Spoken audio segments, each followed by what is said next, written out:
Nas terras áridas e esquecidas do norte do México, onde o calor do deserto parece evaporar a própria esperança, uma nova sombra começou a se projetar sobre a paisagem política e criminosa do país no início da década de 2010. O nome Omar Trevinho Morales não era, inicialmente, o que estampava as manchetes dos jornais internacionais ou o que encabeçava as listas dos mais procurados pela Interpol. Ele era um homem que operava no vácuo entre a realidade e o mito, uma presença constante, mas raramente vista, que respondia pelo codinome Z42.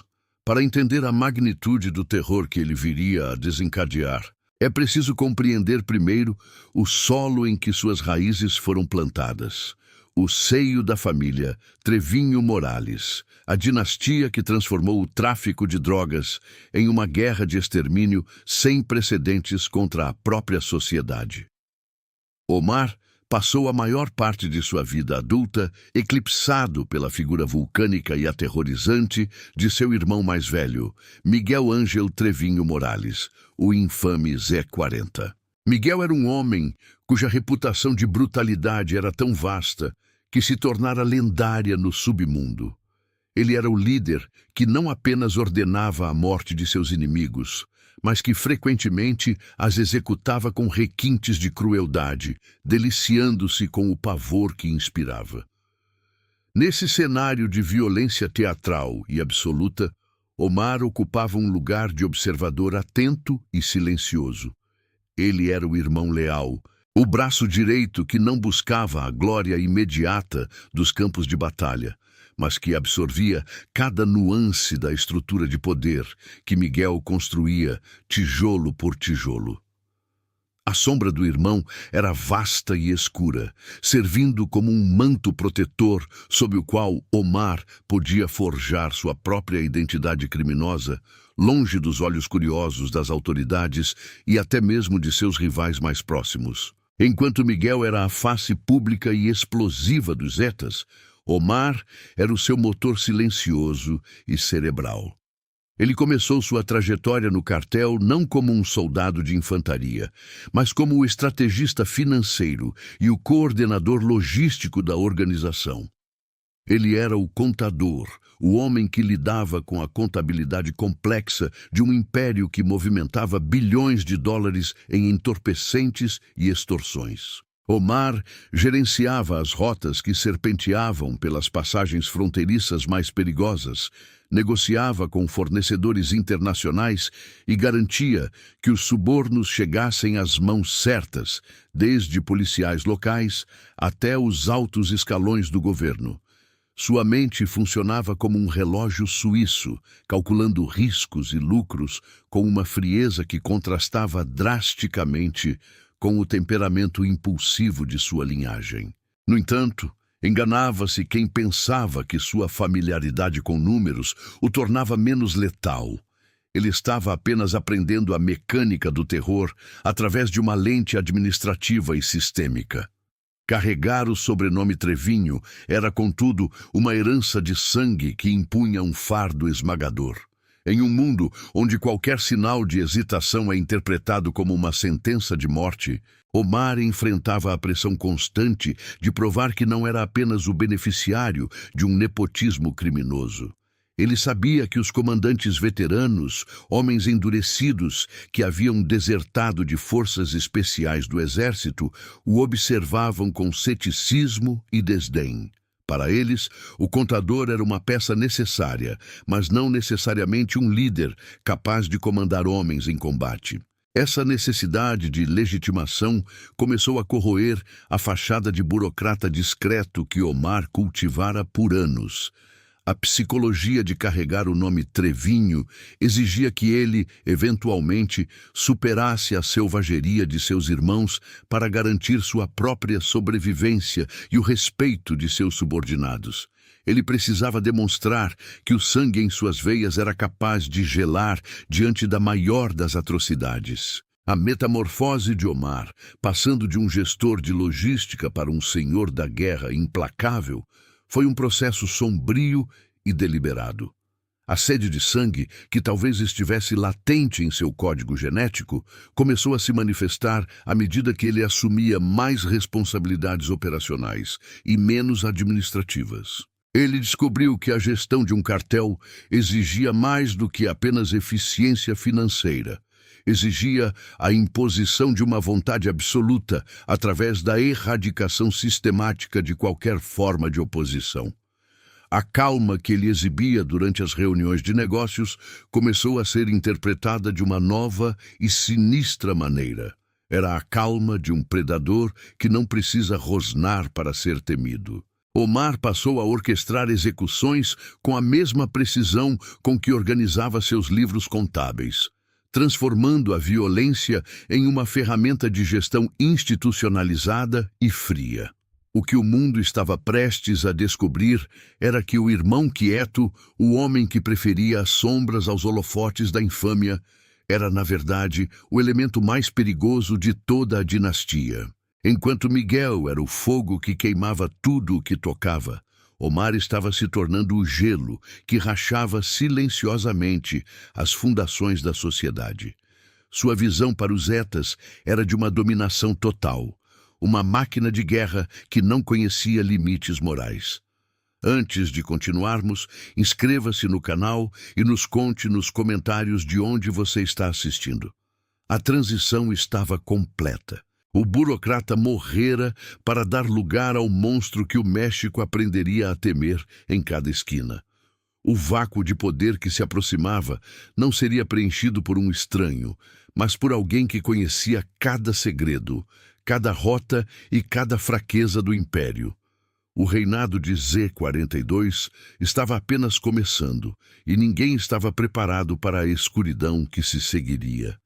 A captura de Miguel Ángel Trevinho Morales, o temido Z40, em julho de 2013, não foi apenas uma vitória para as autoridades, foi um terremoto que abalou as estruturas do submundo. De repente, o trono de um dos impérios mais sangrentos da história estava vazio, e os olhos de todos voltaram-se para Omar. O homem que antes se escondia atrás de planilhas financeiras e rotas logísticas, agora segurava as rédeas de uma besta selvagem chamada Los Zetas. A ascensão de Omar Trevinho Morales, o Z42, não foi saudada com lealdade, mas com um silêncio carregado de desconfiança. Ele herdou um reino vasto, mas era um trono feito de espinhos, cercado por lobos que farejavam qualquer sinal de fraqueza. A transição de poder foi um período marcado por incertezas e violência extrema.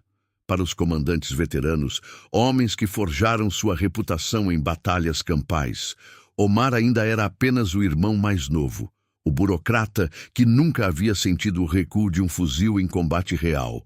Havia um murmúrio constante nos quartéis. Como poderia um contador liderar uma organização de assassinos natos? Essa crise de legitimidade foi o primeiro grande desafio de Z42. Ele compreendeu que, para sobreviver, não bastava o sobrenome Trevinho. Ele precisava ser um Trevinho por atos. A resposta de Omar foi de uma brutalidade que chocou até os criminosos mais sádicos.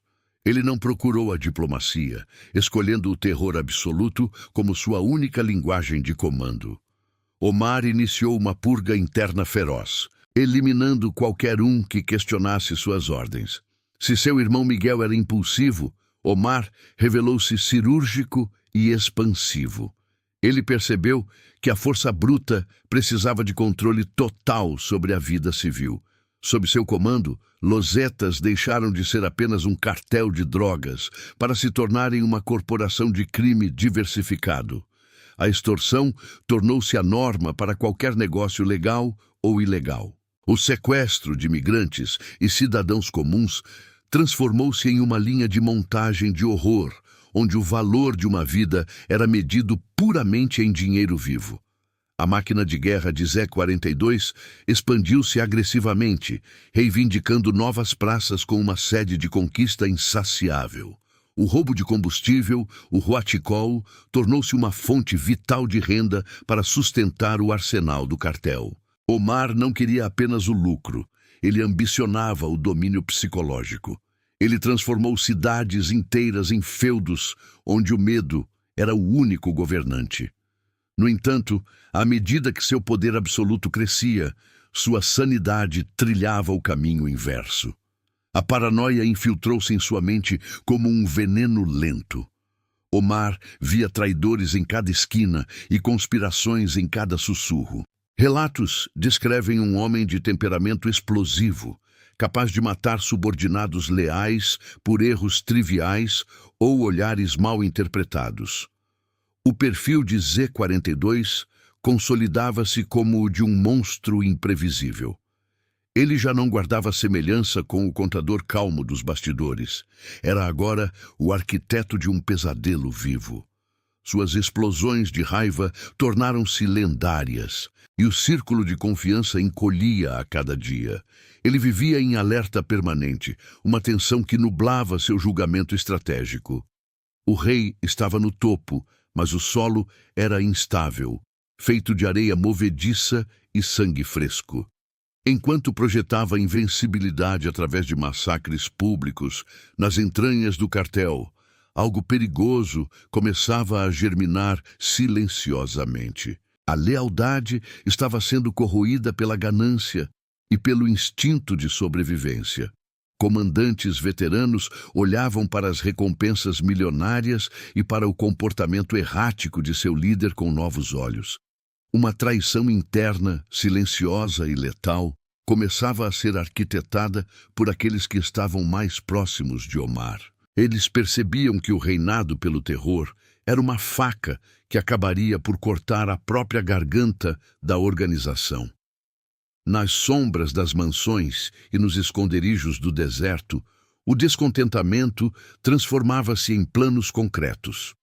O novo rei não percebia que o inimigo mais perigoso estava dentro de sua própria casa, oculto sob juramentos de fidelidade falsos e sorrisos de submissão, pronto para agir no momento de sua maior e mais inesperada vulnerabilidade sistêmica.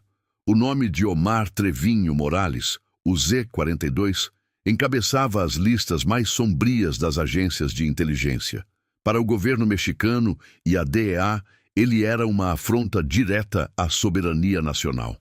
Massacres brutais, como o extermínio em San Fernando e o incêndio do Cassino Royale, deixaram cicatrizes profundas, exigindo justiça imediata. A caçada humana não tinha precedentes em recursos e tecnologia. Omar tornou-se o alvo prioritário de uma coalizão entre forças militares e inteligência estrangeira.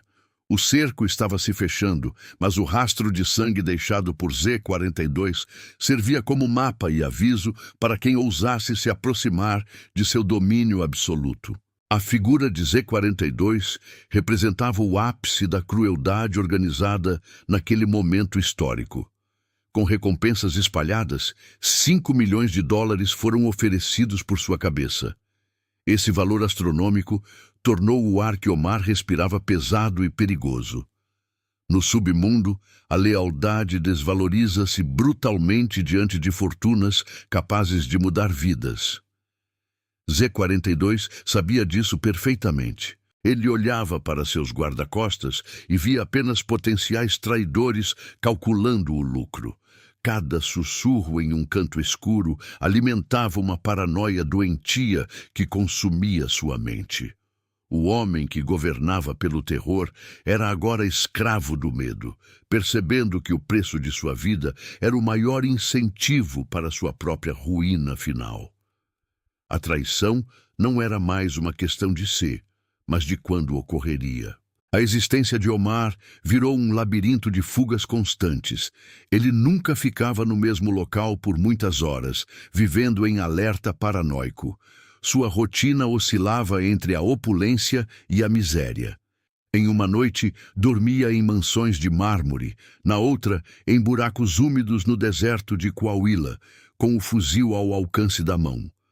O luxo não trazia conforto, e o deserto não trazia paz. Ele era um fantasma em seu território, movendo-se em comboios discretos e trocando de veículos para evitar rastros digitais.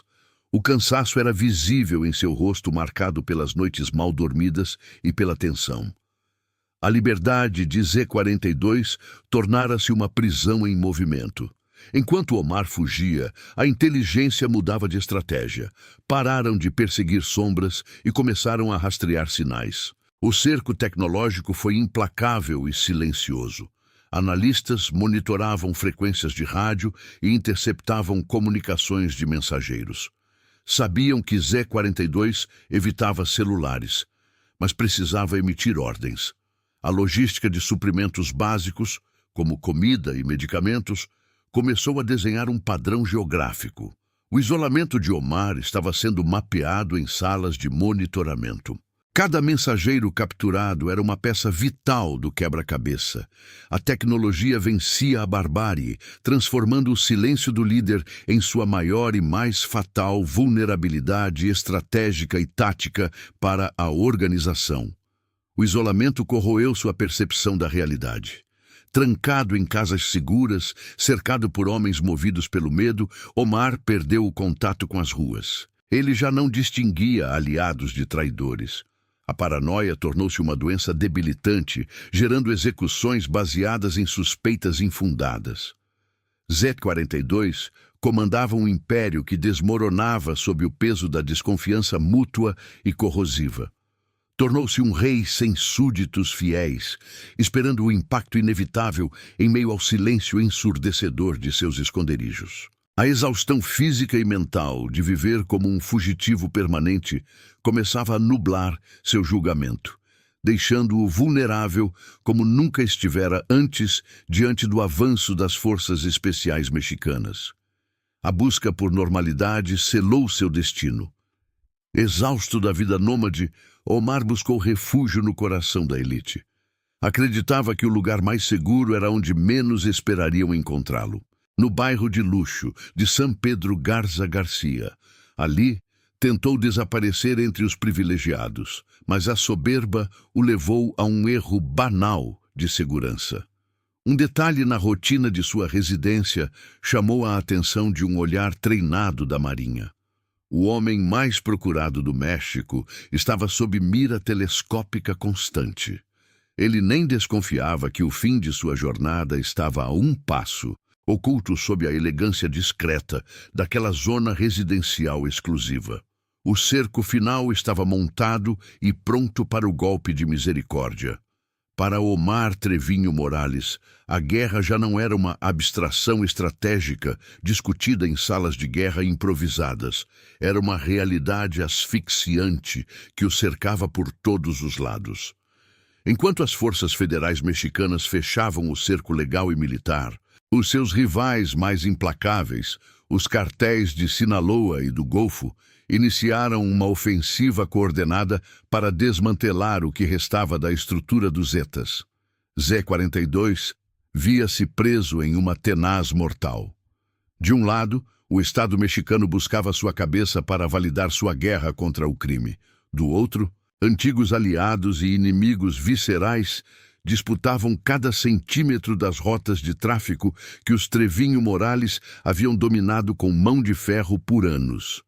A perda de territórios estratégicos não era apenas um golpe financeiro, mas um ferimento profundo em sua imagem de líder invencível.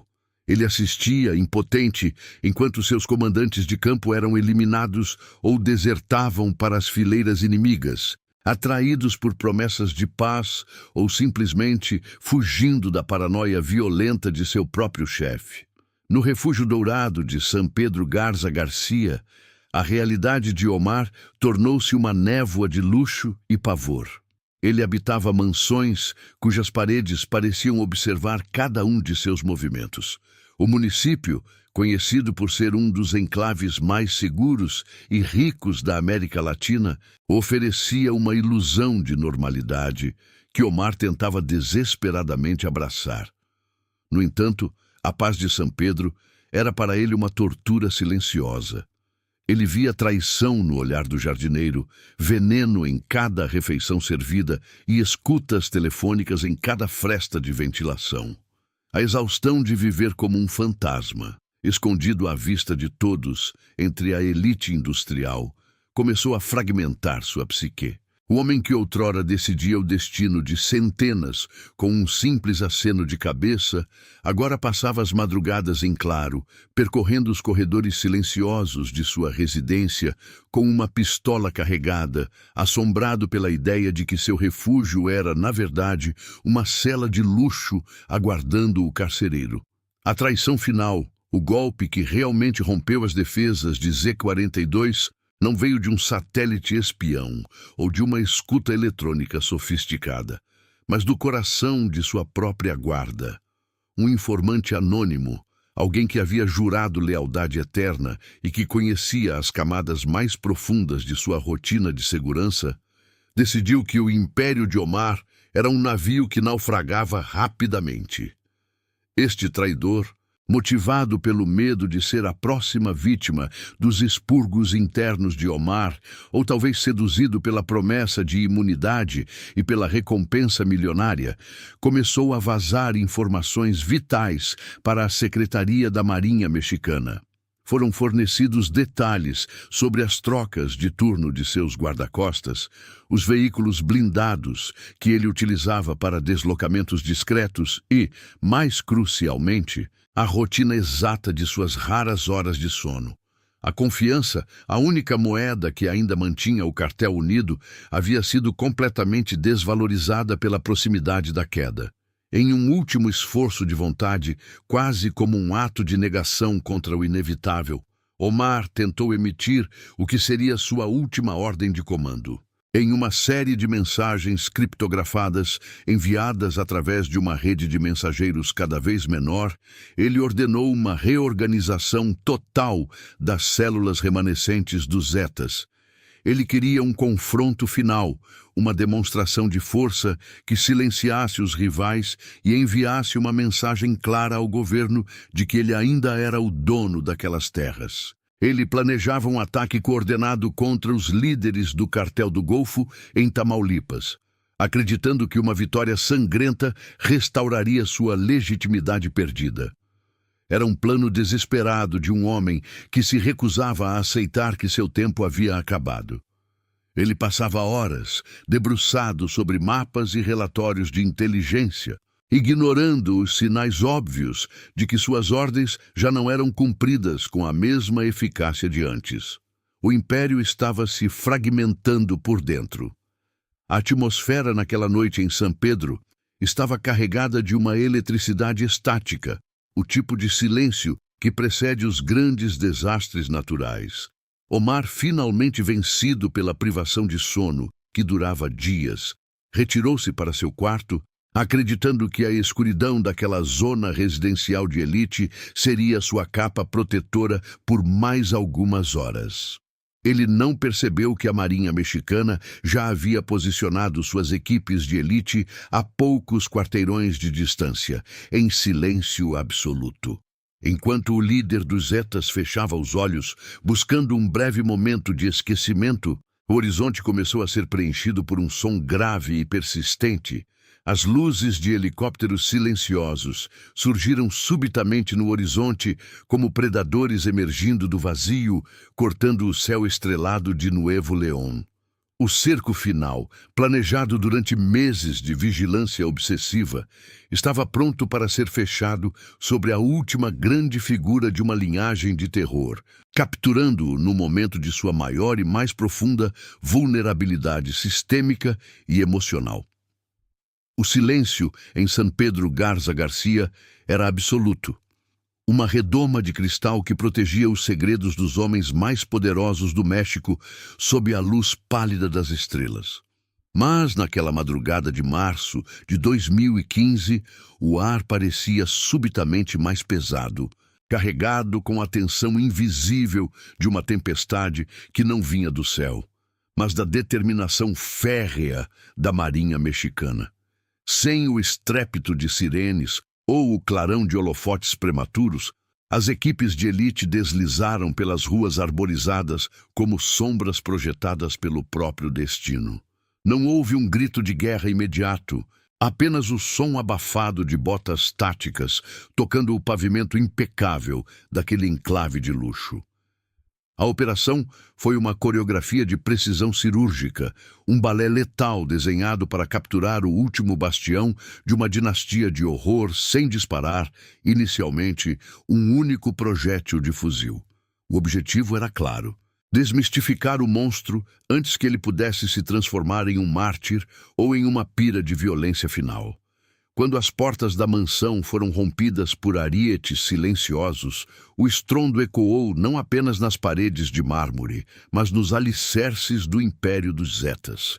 O contraste foi imediato e devastador para a lenda de Z-42. O homem que o mundo conhecia através de relatos de massacres brutais e ordens de execução impiedosas não emergiu de seu quarto empunhando um fuzil banhado a ouro ou cercado por uma guarda pretoriana disposta a morrer por ele. Em vez disso, o que os fuzileiros navais encontraram foi um homem comum, pego em sua mais profunda e mundana vulnerabilidade. Omar Trevinho Morales, o temido Z-42, estava de pijama, desarmado pelo choque e pela velocidade entorpecente da incursão. Seus olhos, que antes ditavam sentenças de morte com um simples piscar, agora refletiam apenas o brilho ofuscante das lanternas táticas e o cano frio da justiça batendo à sua porta. A aura de invencibilidade que ele cultivara com tanto sangue evaporou em segundos, substituída pela imagem patética de um fugitivo acuado em seu próprio ninho de luxo. A condução de Omar para fora de sua residência foi um espetáculo de humilhação silenciosa que percorreu o mundo em imagens granuladas.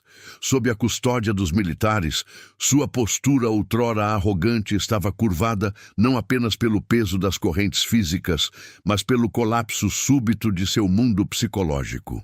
As câmeras que capturaram sua transferência para a Cidade do México mostraram ao país um homem que parecia menor do que sua reputação sombria.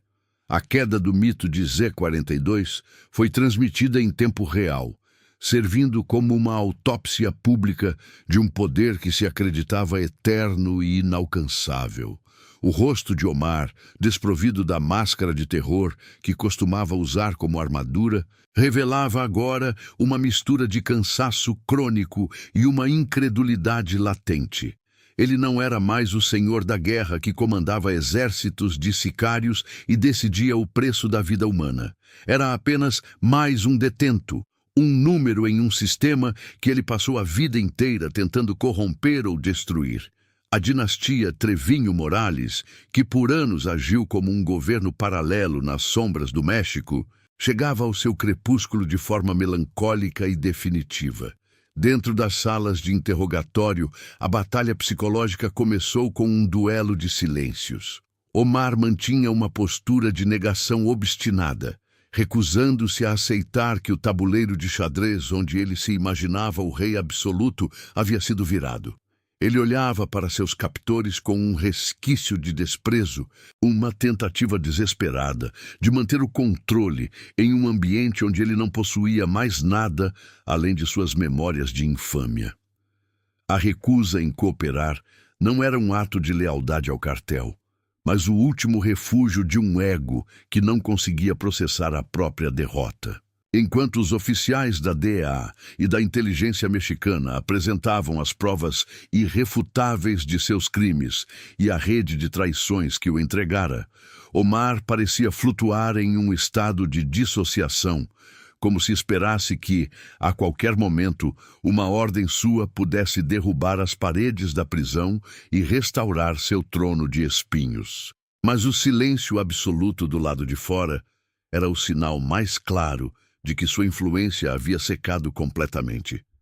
O destino dos irmãos Trevinho Morales estava finalmente selado, trancafiado em celas de segurança máxima, onde o único império que restava era o de 4 paredes de concreto cinzento e o peso insuportável do isolamento total. No entanto, a captura de Omar não trouxe a paz imediata que muitos esperavam.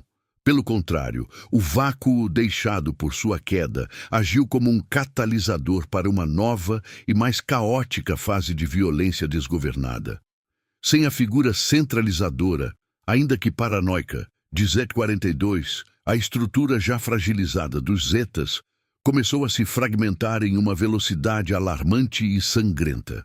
Os comandantes locais, que antes temiam a mão pesada de Omar, agora viam uma oportunidade de ouro para reivindicar seus próprios feudos e rotas de tráfico.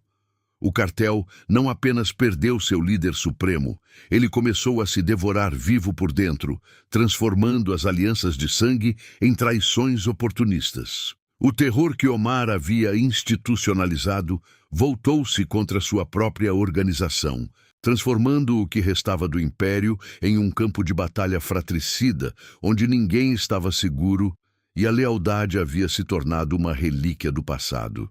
O monstro que ele ajudou a criar agora buscava um novo dono, e o banquete de cinzas estava apenas começando. Com a captura definitiva de Omar Trevinho Morales, o castelo de cartas que sustentava a hegemonia dos Zetas desmoronou com um estrondo surdo que ecoou por todo o continente, deixando para trás um rastro de sangue. O que antes era uma falange militarizada, sob o comando férreo de Z-42, transformou-se em um mosaico caótico de facções sedentas por sangue. A queda do líder não trouxe a paz, mas sim uma metástase da violência. Das cinzas do comando surgiram células menores, porém ainda mais predatórias, como o infame Cartel do Nordeste e os remanescentes das Zetas velha escola. Sem a mão de ferro de Omar para mediar disputas, esses grupos mergulharam o norte do México em um estado de guerra civil permanente, onde a lealdade era comprada por minuto e a traição era a única moeda confiável. A fragmentação gerou uma mutação no crime organizado. Os novos líderes, jovens e criados no terror absoluto, abandonaram a estratégia em favor de uma brutalidade puramente performática, herdada diretamente dos ensinamentos de Omar. As cidades que floresceram sob o sol de Nuevo León e Tamaulipas tornaram-se monumentos ao desespero, transformando as memórias da infância de muitos em um pesadelo. O rastro de destruição deixado por Z-42 não se limitou a números em relatórios. Ele se manifestou em comunidades esvaziadas, em famílias que buscam respostas, em valas comuns e em uma juventude que cresceu sob a sombra de fuzis. Lugares como Allende e San Fernando carregam cicatrizes que o tempo parece incapaz de curar, lembretes de que a ambição desenfreada de um homem pode apagar décadas de progresso.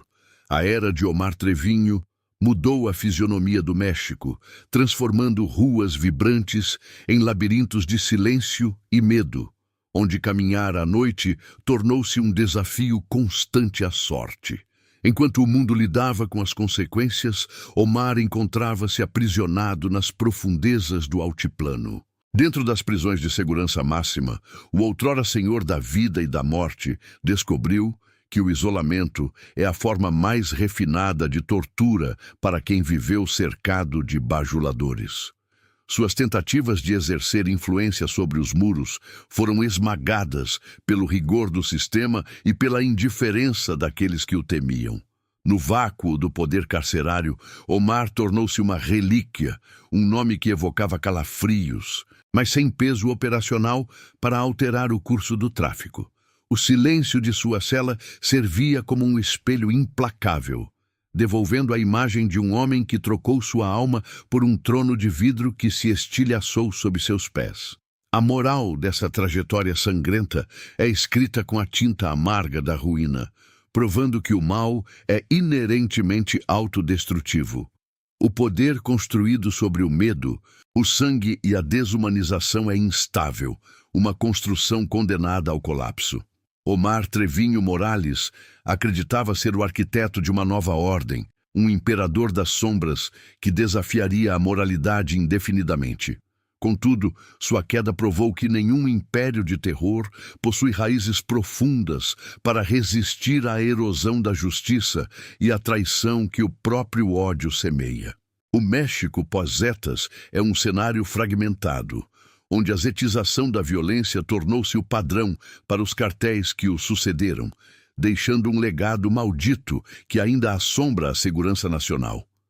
Ao olharmos para a figura de Z42 atrás das grades e despojado de sua glória efêmera, vemos um aviso histórico.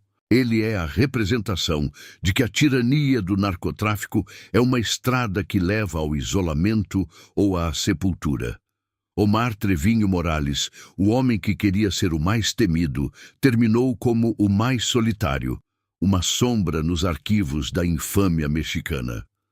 O império de cinzas, que deixou serve como lembrete de que a escuridão é incapaz de sustentar a luz de sua própria mentira. O fim da dinastia Trevinho não encerrou a guerra, mas fechou um capítulo sombrio, deixando a lição de que o verdadeiro poder nunca floresce em solo adubado com a dor alheia e o desespero em cada praça, em cada vida interrompida precocemente.